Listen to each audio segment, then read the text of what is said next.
Hey everyone, welcome to our wrestling podcast. We as in Kaori, Takee, and Campia. And we make Team Amasian, and we are going to talk about all the wrestling news that we accumulated through the week. Some of that is sad stuff, and some of it is interesting stuff, to say the least. There's a lot of things to get to. First and foremost, let's talk about a couple tragedies. First one is, we talked about it last week when Shad Gaspard's body went missing in the ocean, our California ocean, and he has been found, and he has obviously passed. And it's a really sad moment for a lot of people. He just got out of quarantine. Not he, but a lot of people got out of quarantine and ready to hit the beaches. And I'm sure he was just a typical day with his son, celebrating some time in the sun. And unfortunately, it was just one of those days that he wasn't going to survive. And it's still heartbreaking seeing the news. And, when we talked about this last week, it was still unknown whether or not even they would find the body, if he would be alive miraculously. But what we did know is that, from the people the first responders, what they said is his last words were, "Save my son." Right.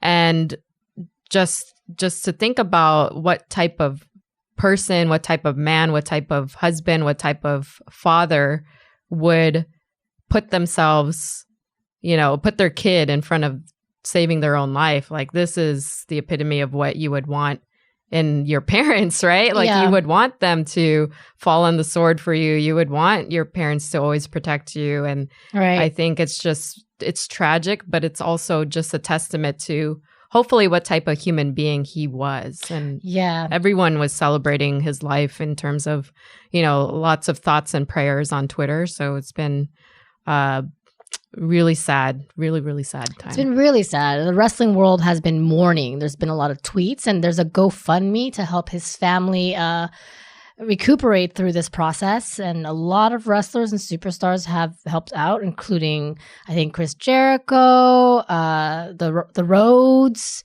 and a rumor has it that John Cena, donated $40 million, insane.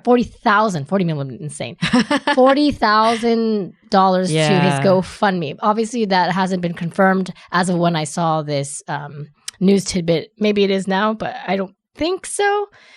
So the hints are that the name of the donator was CTC RIP, or Rest in Peace. Now, when Shad Gaspard teamed up with JTG, they also briefly had a stint with John Cena, which stood for CTC, Crime Time C Nation. Mm-hmm. So that's why people are kind of speculating, okay, this anonymous donor is probably John Cena. Yeah. I don't know. I believe it. I mean, Cena is just known to do he's a very generous person. He does probably the most, what I heard is the most wishes fulfilled. So I wouldn't put it past John Cena to be that donor. You have people from across industry, like not just WWE, AEW, like all of the organizations contributing. It says that they've raised upwards of $100,000, maybe even more, since the last time this was posted. So it's just a very nice showing of the community to come and help out the family. Yeah.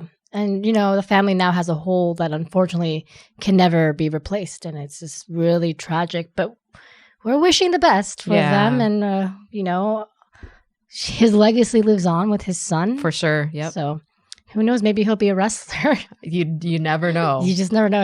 His wife is a badass bodybuilder. There it is. Or fitness person. Another tragic happenstance happened this week. Hana Kimura, she was a wrestler in Japan, and she also appeared in Terrace House. What I think, or I believe to be, is she committed suicide at age 22 after just basically being bullied online or harassed online by people. She was a close friend of Kairi Sane of WWE, and it just, to me, it's just a testament of why hasn't there been better regulations of just deleting these people's accounts or comments or whatever automatically from bullying. It's awful. There's got to be a way. If I can sit there and talk on the phone about I want French fries for dinner, and all of a sudden there's these Google ads that pop up with French fries for dinner, there's got to be a way to better monitor these situations.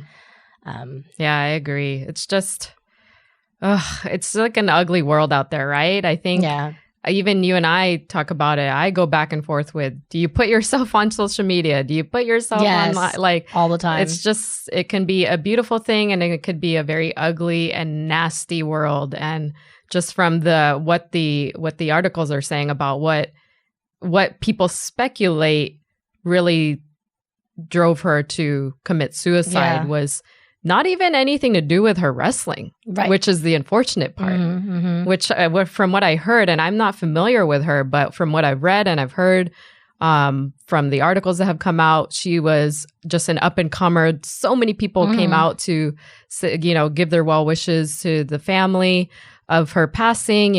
I saw Mick Foley tweet about her. I saw Charlotte.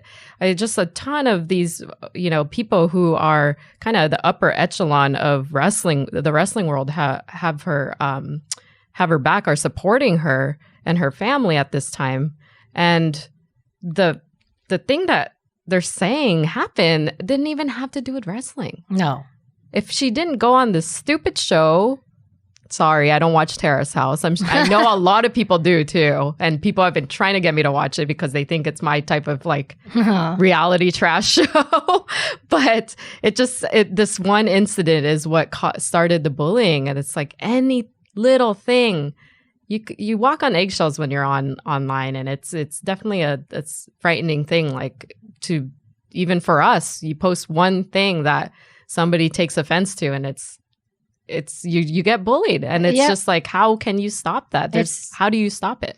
The only way you can protect yourself is not posting at all, and that's really scary as well, because then you also want to be part of this social norm, which is social media is a huge part of it. But as soon as you put yourself into any form of spotlight, you're exposing yourself to the possibility of criticism, and it sucks that people think that just because you'll never meet this person in real life, you can say really, really hateful and mean things and get away with it.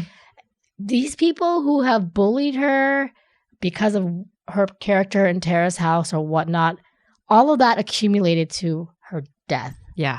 And that's really tragic. Like, these people hold a piece of responsibility moving forward for the rest of their lives. Yep.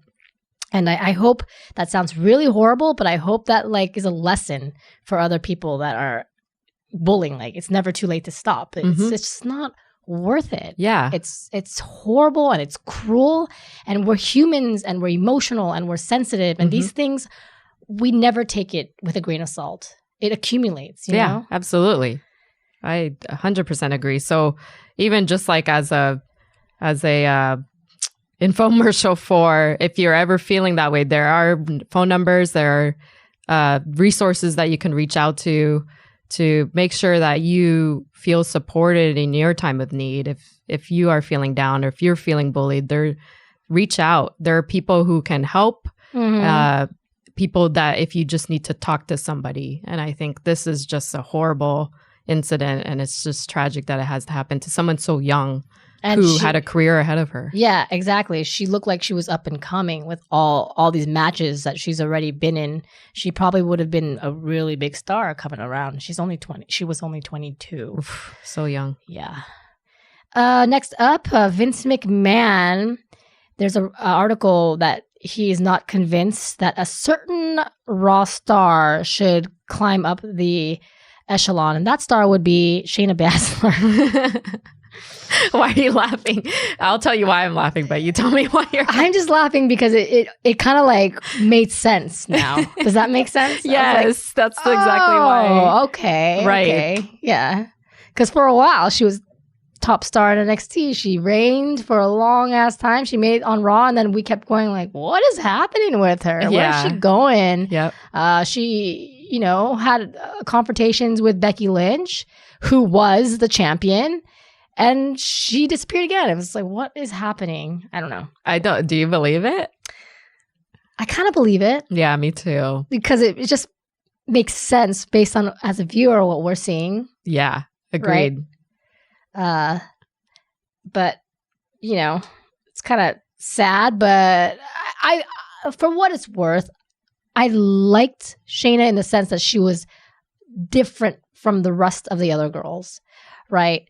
A lot of the girls, great wrestlers, but their gimmicks, though different, still felt very similar. Mm-hmm. Mm-hmm. You know, like Liv Morgan is not much different than Carmella, who is not much different than Alexa Bliss. Right.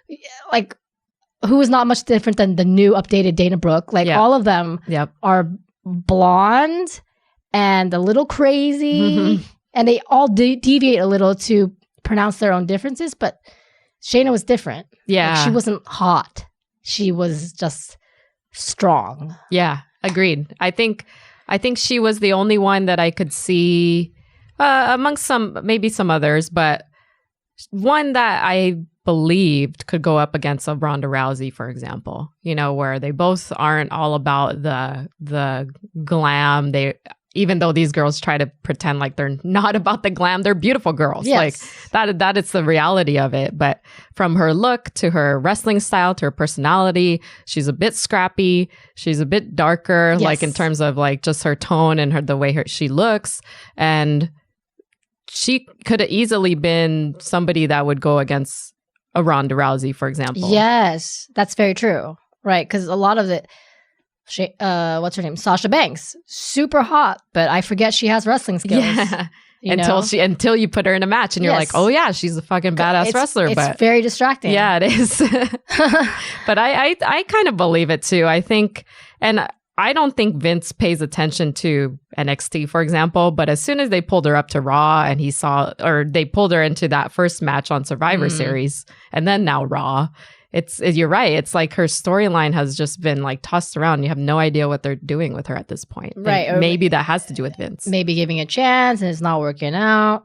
I did see in the same article that she was slated to win the Royal Rumble, but at the last minute, they decided Charlotte was going to get it. Oh, that's not good. Right? So it's kind of this freaking stuff. office politics, man. It kills me even to see it in WWE because I've felt it in like the career world, and I can't imagine having a boss that's like, you're just okay, right? Yeah, I think it's a horror. Like it feels awful when you feel like you're doing your best, and there are people behind you saying, "Yes, you're doing your best," but then someone just a little higher up there says, "Yo, you know what? Like, doesn't fit." Yeah, that sucks. So we'll see where she goes through this. Who knows? Maybe she'll be piped down into NXT.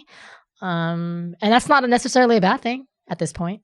Because obviously the shows are a little confused with what's going on in general anyway. Yeah. And then we have Ric Flair, who rumor had it that he was just adamant about not re-signing with WWE. But now he has re-signed with WWE after, quote unquote, a coronavirus holdup. And Flair told Wrestle Inc., I just think the coronavirus slowed down the actual official signing. Everybody went to work on figuring out on their end what to do, as it's a lot to deal with, especially in wrestling. And it's not a seasonal sport and is year-round. Just figuring your way around that has been an act of genius in itself. And then he tweeted that he's back into the WWE.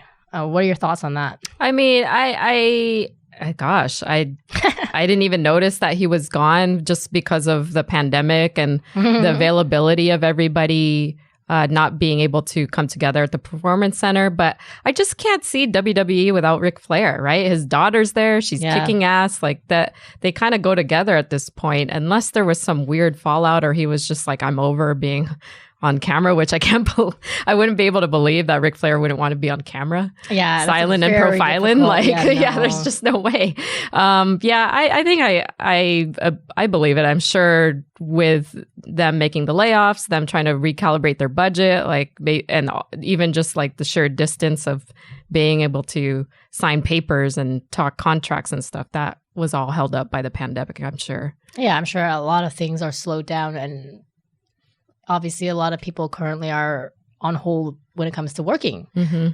So we don't really know what's going on. So reading this article, it was kind of like, of course he's going to sign for WWE. Where else would he go? Right? His daughter's a champion, like a 10-time women's champion. Arguably a better wrestler than he is. Not character, but wrestler. Agreed. Okay, and then we have Anne's been watching Undertaker. What are those things called? The Last Ride. Yeah, The Last Ride. Anne's been watching that. But anyway, Undertaker, apparently it got really upset. He said this in a podcast that Vince McMahon didn't use him to prevent the Montreal Screwjob. So if you remember the Montreal Screwjob, it was a match between Shawn Michaels and Bret Hart, and Bret Hart was kind of left in the dark with the true outcome of it, and it really stained the relationship between him and Vince McMahon.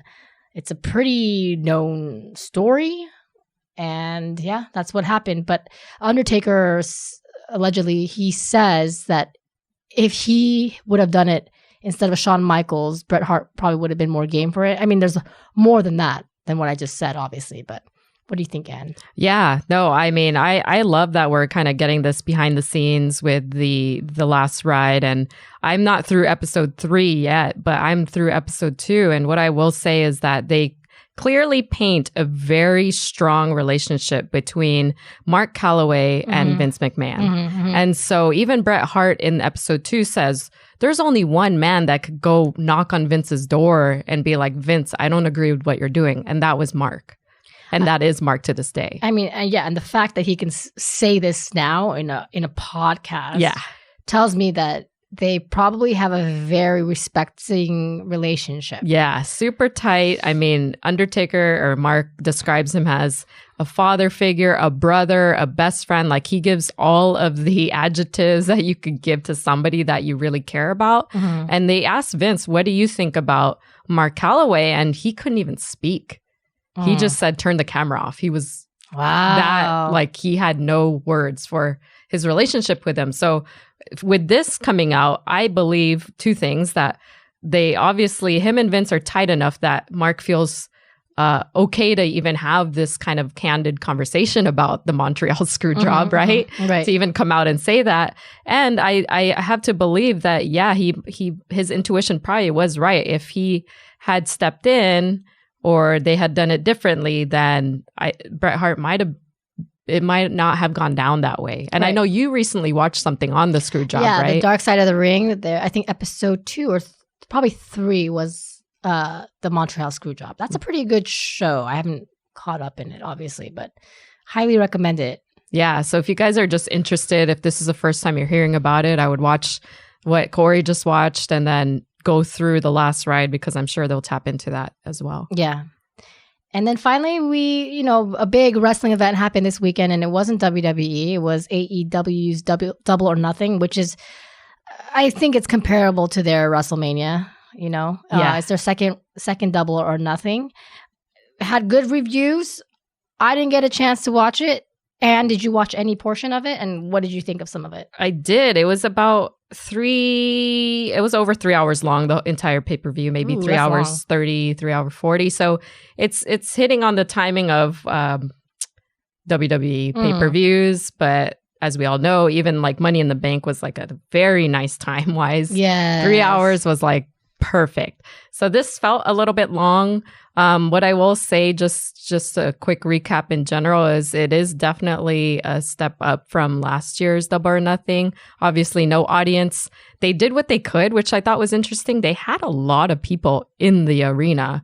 despite not having an audience. And what I mean by that is like the entire front row had people sitting there. And whether that was wrestlers or staff, but they had people in that front row, which was interesting, who were trying to kind of keep the energy going. Okay, that's important. They had at the beginning what you would attribute to like a Royal Rumble, where they had 2 men in the ring, and then 2 minutes later, somebody else would come out. It was all for what would be correlated to a Money in the Bank, because they had like a giant casino chip hanging on top of a ladder. Like you had to have a ladder to get up there. So it's like a hybrid Royal Rumble Money in the Bank match, which was really interesting. I honestly didn't really care for the guy who won, which I forget his first name, something Cage, I think. Okay.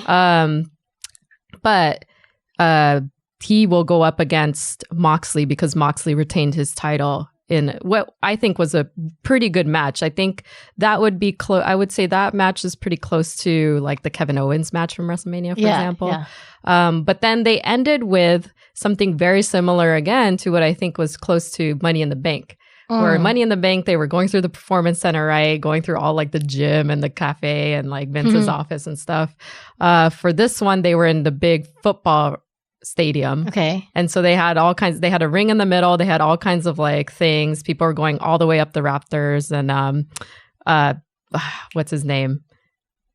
God, I forget. The cowboy guy. He came out, something Page came out on a horse and was chasing down like one of the other members of the faction. An actual horse? Yes. Wow. A real horse. So there was just some really random like things that were happening, very similar to how Money in the Bank had their match. And it ended with Kenny Omega, like that faction beating Chris Jericho's team. Oh, interesting. Yeah. And Sammy Guevara, I can't say his last name. Okay. The entire time was like getting his ass beat. So I don't know if it was just because like he had it coming, like because, you know, every match he's really annoying to me. And then finally they have this match and he gets his ass whooped by everybody. But there were some pretty good moves, some high flying moves, some funny things, like similar to how they were hitting each other with like the food trays. In Money in the Bank. This one, like they were taking shots at the bar. Oh, okay. So overall, I think it was a good pay-per-view. I think every match was interesting. I think that they tried to do a lot of things WWE tries to do with their so it's really just your cup of tea, right? At this point, like or you indulge in both, because right now there's a lot of wrestling on TV, which it's like one of the only sports to watch at this point. That's right. So why not watch both? Right. Good point. Yeah. Good point. And there was no pay-per-view for WWE this weekend, so why not? Which is very smart. Yeah. So get a different taste. Obviously, they have different mechanics going along, but ultimately very similar. I think so. Yeah. Okay, and then next we have up just a quick tidbit on Kevin Owens, because Kevin Owens disappeared right after WrestleMania. He had a match against Seth Rollins, and he injured himself. I recall we talked about it when that happened. He injured, I think, his ankle from falling or jumping off the WWE sign. Don't quote me on that. I don't know the facts for sure, but I know that he did injure himself, and that's why he wasn't seen on TV. But he reappeared, I think, right? Recently? Yeah. And so people are asking what could possibly be up with Kevin Owens. And I guess, you know, he's a wonderful person on the mic. He's got great wrestling skills. He's got a good look. He's unique. That's what we like. I think he can go anywhere. He doesn't even have to wrestle, really. Yeah. And I think that's what they're alluding to, right? It's like kind of just keep him relevant, keep his name out there, even if they brought back his show, just to have him like on every week or whatever until his injury heals up, and then he can be back in a good match. Yeah. But I agree. He's a great personality, somebody that could easily just be a commentator or somebody behind the scenes, you know, and still very much entertaining, but he's also a great wrestler. So he easily just draws you in when he's on camera. Yeah. Even if you don't want that to happen, it just happens. For sure. Yeah. I mean, he's just unique. And he looks like this gigantic ball, but he's like an awesome wrestler. Yeah, it's so true. You know? Like when you're like a kid and you're swimming in the pool, I don't know if you've had this experience, and some really round kid starts running towards the pool and says cannonball, and then like jumps into like a little ball. Yeah. That's what I'm imagining That's Kevin what he Owens reminds doing. you. Yeah. So cute. He looks cuddly. That's Yeah. what He looks like a what are those bears? Not like a Teddy Ruxpin. Maybe a Teddy Ruxpin. Oh, what are they? You know what I'm my talking God, about, I'm right? Stuck on it now. Yeah. Anyway. Yeah, he looks like that. If you guys Care remember, Bear. he kind of looks like a Care Bear. I had to think about it. But Anyway. he's a little grouchy though. Anyway, our final tidbit of the week is WWE Hall of Famer Kurt Angle, who was quote unquote fired earlier during this whole coronavirus layoffs. He makes a comeback in a new role. He is going to be a ref for a match in NXT. I think it will be Oh, it looks like Riddle and Timothy Thatcher. is that yeah.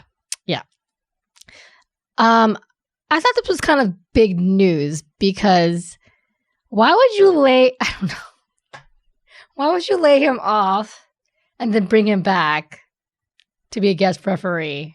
I don't know. It's just weird. It is odd, right? I can't quite wrap my head around it. Yeah, and that's where I just wonder if they're just now maybe the foundation settling a little bit, if that makes sense in terms of they had a line they had to draw on their roster of people they need to lay off to make up for the deficit.